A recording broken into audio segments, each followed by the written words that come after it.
Just doing an update of the 1270. Kind of slacking a little bit on it, but Early Nation, there's nothing really interesting. Early Nation's so slow, but we are in the middle of the third strongest commander, a first 5 phase event. You guys all know I'm fans of monsters, the benefits it provides. So I'm just going to kind of do a breakdown of the castle and where to focus on early. I've had a few people message me wondering what this does and what that does, and I guess I take things for granted. I played the game long enough that I just understand everything and forget that there's new players that are totally learning from the ground. So I'm kind of going to dumb everything down, and this should help a bunch of the new players. So I will just kind of circle around the castle and explain what stuff does. Um, Obviously, I don't need to explain the Titans. Early Nation, they are huge importance. They provide a lot of power versus your troops. If you have strong Titans, it'll kill a lot.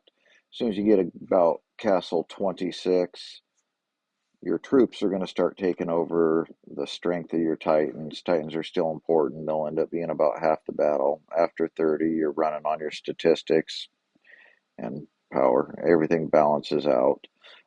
Same with the plane. Early Nation, the plane is probably the best thing you can get. But other than those, we'll go through what everything does. So you always want your garage highest level. The reason why is the game is around single fleet power and statistics. So the higher your garage, right here, you can see it's blue. I'm level 23.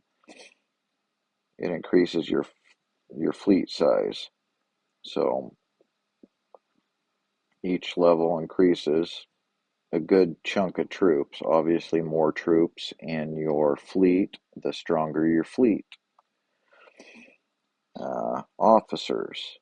I still got to make an officer video. I have so many people asking questions about them. But if you are a paid player, I would just stick with these. I wanted to even use Laura and um, Sergeant Barney there. But if you're a free player, you would turn these into your monster officers, or I guess you would end up using Brave Star for monster officers. You'd put fuel, recovery, fuel, monster speed on there, and you would swap to these in events for your monsters. But when I'm in a paid account, I race these two officers, and they will be my monster officers. Once they end up getting to 6 star and they start getting the fragments for the 6 star, you put monster speed, monster fuel on there, and then you're only having to upgrade 2 officers instead of the 4 officers. Um, Regardless, free player, you want to work on these.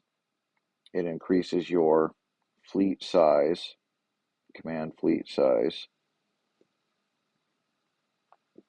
And then later on, after you reach week 18 and start hitting Cross Nation, she also has the 1.5 time Cross Nation boost.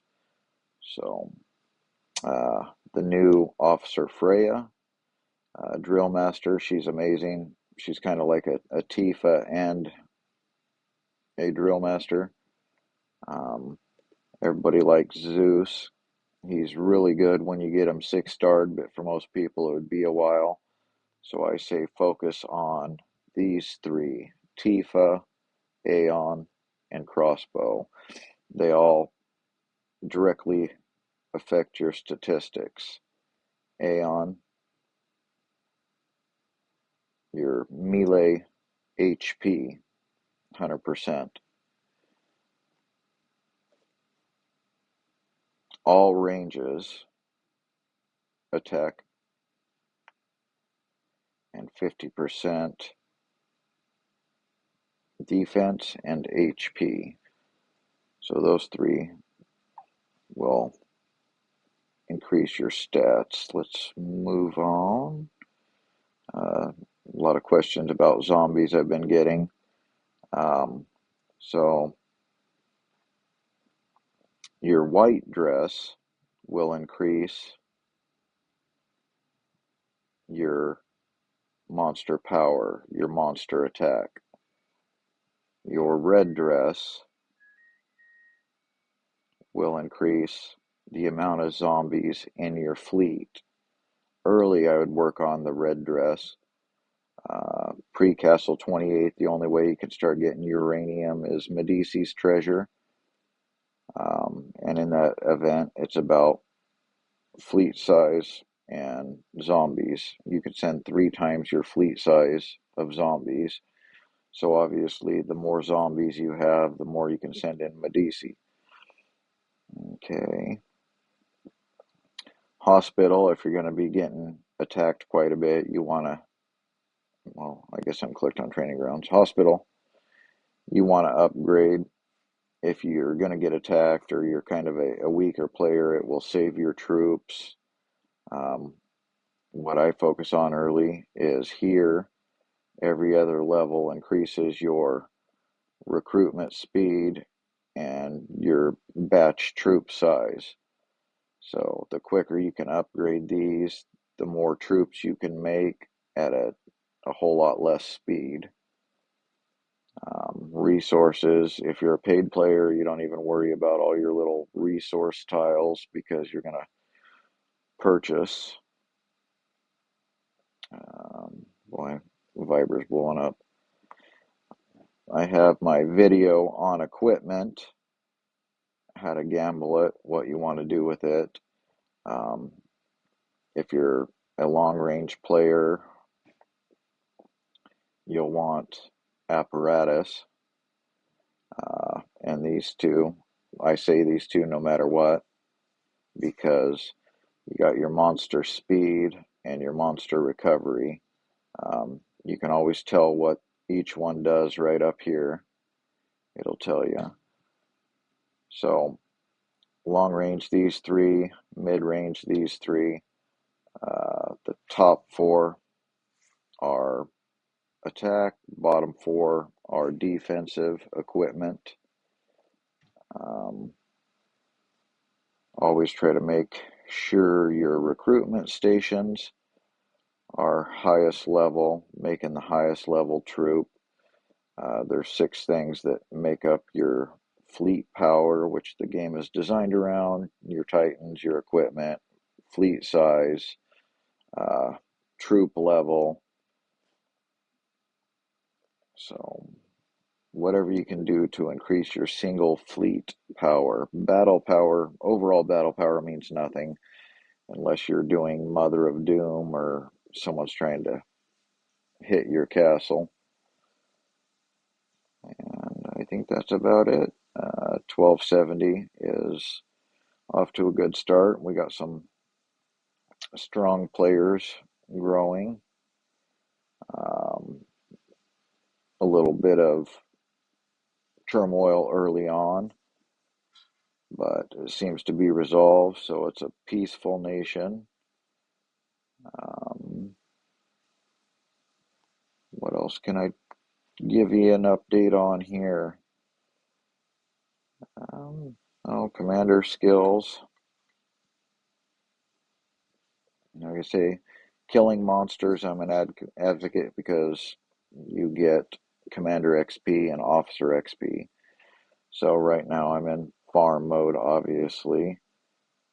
Killing monsters, come down, get the monster boosts. Then I'm coming down oil. And so don't quite got the last monster maxed out yet, but it will get there if I keep running in farm mode. Typically, you run in farm mode like that for 13 days. Well, I guess early nation, it would be 11 days. And then swap 3 days to war mode for the 3-day kill event. When you reach Cross Nation, 1-day kill event. I recommend working on officers. The officers make up 50% of your total statistic, probably closer to 60% now with the release of the new officer equipment. And then 30% is based off of your equipment. The other 20% is made up of island, badges, Alliance Tech, etc. So the biggest bang for the buck is officers. Focus on officers, focus on the right ones. Skills, I haven't talked about those. I run mid-range, so I will try to get all my officers to have mid-range expert, mid-range attack, and melee HP. If you're long range, you would go long range expert, long range attack, and melee HP. If you're putting a skill in here like this that you're not going to keep, don't throw the skill books in it. Keep it at level 1, because if you dump a bunch of skill books into it and then you end up swapping skills, you're going to lose about 21% of your skill books. So just put them in there as a play saver. Make sure you get the right ones you want, and you will be that much stronger later down the road. So that's a quick rundown. Like I say, if anybody's got any other questions, feel free to message me. I'll make a video on it. I'll keep you posted on 1270, in the 1270 series as we go. I'm getting a lot of questions from a lot of people there and doing a lot of communicating in Alliance chat. So anyway, guys, anything you want to see, message me. Don't forget to like, share, subscribe. Thanks.